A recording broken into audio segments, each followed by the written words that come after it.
Meteorologist Cheetah Craft. Cheetah, how much longer do we have until this ends? You know, I really think up until noon. Listening to all of these reports, we're going to see debris across the area, downed trees or power lines. I know nearly 500,000 people without power. So there are some really big reports, of course, from Hurricane Nicholas, or now Tropical Storm Nicholas.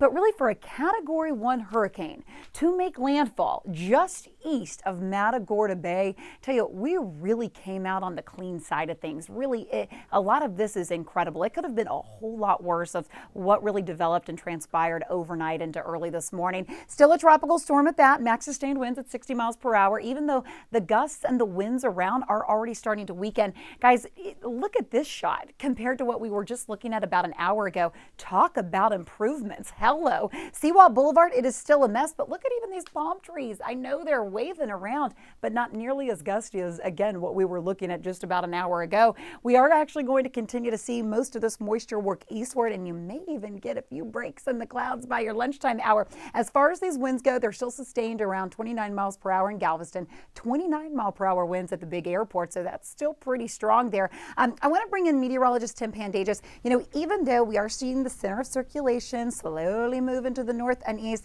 we are still seeing some pretty gusty winds out there, so still debris across the area. It's still a really messy start, but really the last note, Tim, we did leave this on the clean side. I mean, it's amazing that a Category 1 hurricane made landfall, right, and we're talking about, relatively minor impacts. Yeah, there are still hundreds of thousands without power from the gusty winds earlier this morning, and some heavy rain caused some flooding issues, but most of that rain has lifted away from our coastal areas, at least through the Galveston, down to Matagorda and Brazoria counties. Now, that heavier downpours up and over Cleveland could still cause some flooding there, and that's also the areas I'm going to be looking for the strongest wind gusts that still remain in our area. We need that heavier rain aloft to force the gustier winds down to the surface, and we just aren't seeing that close to the center. Still windy for sure, but not seeing 60, 65 mile an hour gusts that we had earlier when the storm was also on the stronger side. So current winds, as Cheetah was just talking about, in the upper 30s or so, upper 20s, and then gusts a little bit higher than that, nearly 40 mile